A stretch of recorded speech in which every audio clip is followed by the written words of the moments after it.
हाल ही में हमारे मशरिकी हमसाए भारत ने जो रूस के साथ ज्वाइंट प्रोडक्शन के नतीजे में ब्राह्मोस मिसाइल डेवलप किया और उसको अब वो फिलीपीन को बेच रहा है। बाज़ ममालिक को टेक्नोलॉजी की फ्राहमी के लिए पाबंदियां नरम की गई, जिससे असलहे के अंबार लगे। लेकिन जैसे ही भारत मिसाइल टेक्नोलॉजी कंट्रोल रजीम का मेंबर बना, उसने जिस रेंज का मिसाइल डेमोन्स्ट्रेट किया, वो इस बात का सबूत है कि उसूली तौर पे वो उस MTCR के जो प्रिंसिपल्स हैं उसको रिस्पेक्ट नहीं करता, क्योंकि उसकी रेंज बहुत ज्यादा थी। इंडिया ने अभी अग्नि 5 बनाया, उसकी रेंज 4000 किलोमीटर थी। उन पे तो अमेरिका कोई सैंक्शंस नहीं लगाता। जो दुनिया भर में हथियारों का सबसे बड़ा सप्लायर है और जिसने बेशतर ममालिक में अपने फौजी अड्डे बनाने के साथ साथ वहाँ मिसाइल सिस्टम फराहम कर रखा है।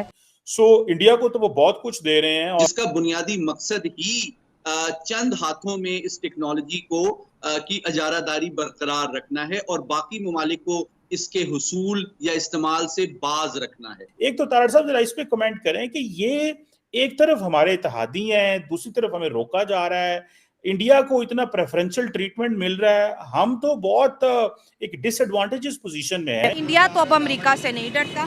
अमेरिका नहीं डरता। बात हुई है, इंडिया बहुत एडवांस लेवल है। इंडिया अपने साथ और इंडिया और पाकिस्तान का कंपैरिजन करना बंद करने। और इस वक्त अमेरिका के इस एक्शन के नताइज क्या देख रहे हैं, क्या निकलेंगे? Just a warning.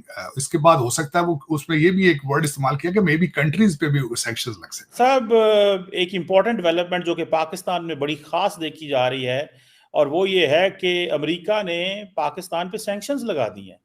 टेक्निकली तो उन्होंने चाइनीज और बेलारूस की कंपनी पे सैंक्शन लगाई हैं, लेकिन वो डेफिनेटली पाकिस्तान के मिसाइल प्रोग्राम पे सैंक्शन है कि अमेरिका नहीं चाहता कि पाकिस्तान का जो मिसाइल प्रोग्राम है वो जो है वो पाकिस्तान कंपेटिटिव हो इंडिया के मुकाबले में।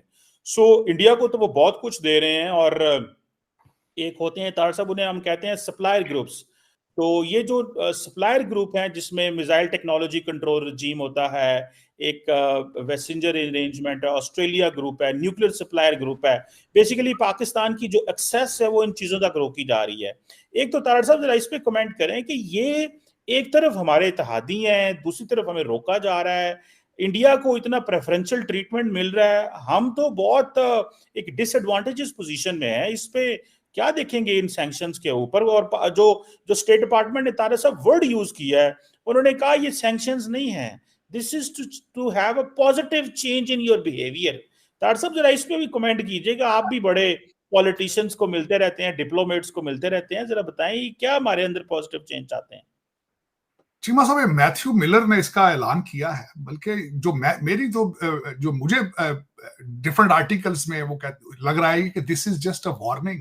इसके बाद हो सकता है वो उसमें ये भी एक वर्ड इस्तेमाल किया कि मे बी कंट्रीज पे भी सैंक्शंस लग सकती है, लेकिन ये टाइम बड़ा सेंसिटिव। मैं इसकी टाइम की सेंसिटिविटी से बड़ा हैरान हूं। आपके फाइनेंस मिनिस्टर का वॉशिंगटन डीसी में आना, उसके बाद ईरान के सदर का दौरा होना, और उसके बाद ये सैंक्शंस लग दी, ये टाइमिंग बड़ी सेंसिटिव थी। और सऊदीज का आना पाकिस्तान में और सारा कुछ टाइमिंग और आपके हालात इस पर। अब इससे जो सवालात पैदा होते हैं, पहले मैं वो सवाल पुटअप करने की कोशिश करता हूं, फिर इसका एनालिसिस करते हैं कि क्या ये भारत का प्रेशर था। ये एक पहला क्वेश्चन ये है कि क्या भारत ने इसको इनिशिएट किया है।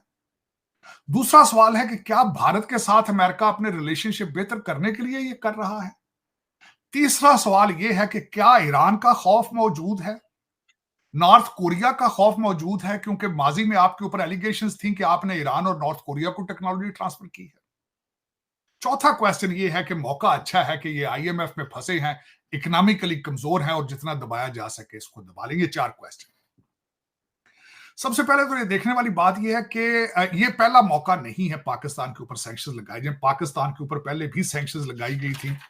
चाइना की 3 कंपनियां थी, बल्कि 13 कंपनियां थी जिसने 2 दफा ये लग चुकी हैं सैंक्शंस पहले पाकिस्तान के ऊपर, ये पहला नहीं है। इसमें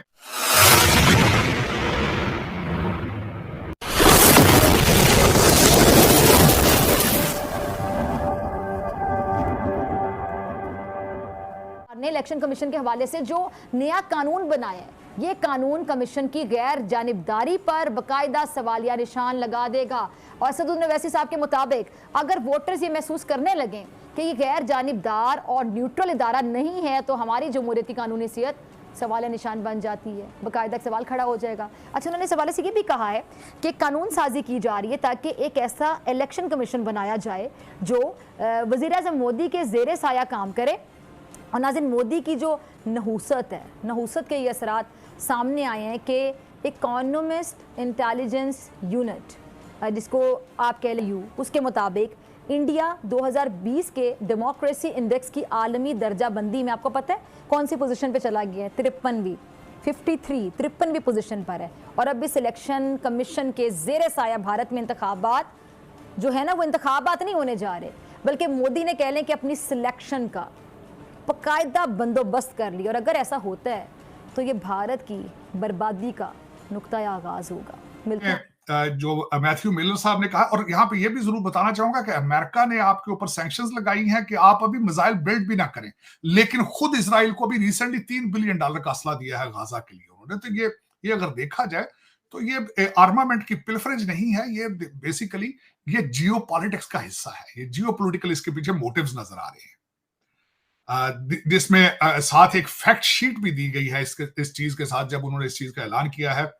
चीन की कंपनी शियान लोंगेडे टेक्नोलॉजी डेवलपमेंट कंपनी है, एक कंपनी का नाम ये है, दूसरी का नाम फिलमेंट कंपनी है, और तीसरी इसी तरह की कंपनी है। और जो रूस की कंपनी है मिन्सलेक व्हील ट्रैक्टर प्लांट है जिसके ऊपर उन्होंने सैंक्शन लगाए, जो गाड़ियों के चिप्स देते हैं। ज़हरा बलोच साहिबा ने जो हमारी फॉरेन ऑफिस की है, उन्होंने कहा है कि अमेरिकन जो है वो शवाहिद को, एविडेंस को देखे बगैर ही ये सैंक्शंस लगा देते हैं, और उन्होंने इसको डिनाउंस किया है। लेकिन America is very serious about it, उस वजह से कि उन्होंने कहा है कि हम ना सिर्फ इन ऑर्गेनाइजेशंस के एसेट्स फ्रीज करेंगे, बल्कि इनके अमेरिका आने पे पाबंदी लगा दी जाएगी। इस वक्त एक बिलखसूस हमारे कई मीडिया ने इस चीज को नहीं उठाया, पाकिस्तान के अमेरिका के अंदर एक पाकिस्तानी अंडर अरेस्ट है फेडरल कोर्ट में, उसका नाम मोहम्मद पहलवान है, उसका नाम भी फनी है। He is under arrest in the US right now. उसके ऊपर एलिगेशंस हैं पहले ही इसी सामान को इस तरह की खरीदो फरोख्त करके पाकिस्तान उसको ले जाने के लिए, और उसको 20 साल की सजा का सामना है। फिर इसी तरह उसी को कोस्ट गार्ड है, उनके साथ झूठ बोलने की एक एलिगेशन है, झूठ बोला है उसने कोई, उस पर भी 5 साल सजा की उसके चांसेस हैं। फिर उसके बाद इस पे ये भी एलिगेशंस उन्होंने लगाई हैं मैथ्यू मिलर साहब ने, और इस रिपोर्ट जब मैंने पढ़ी है कि जो रिसेंटली अटैक हुआ है रेड सी के अंदर अमेरिकन शिप के ऊपर, उसमें किसी किस्म के मिसाइल के ये पार्ट्स जो हैं वो इस्तेमाल हुए हुतियों की तरफ से। तो वो ये चाहते हैं कि उनका ये भी एलिगेशन है कि हम चाहते हैं कि ये इस तरह के मिसाइल बिल्ड होकर अमेरिकन एसेट्स के ऊपर इस्तेमाल ना की जाए। इसमें 2021 में मैंने जो पहले आपको कह रहा था, 2021 में 13 कंपनियों के ऊपर पाबंदी लगाई गई थी। 2023 में चाइना की 3 कंपनियों को ब्लास्टिक मिसाइल सिस्टम को डेवलप करने, आपके साथ उसको करने के लिए उस पर पाबंदी लगाई गई थी। इसमें जो सबसे बड़ी बात जो नजर आती है, चीमा साहब मैंने जिस तरह आपको कहा है कि खुद वो 3 बिलियन का असला दे रहे हैं इजराइल को, और खुद अपनी मनमानी करते हैं, चाहे वो जिस तरह भी भारत का प्रेशर है या नहीं।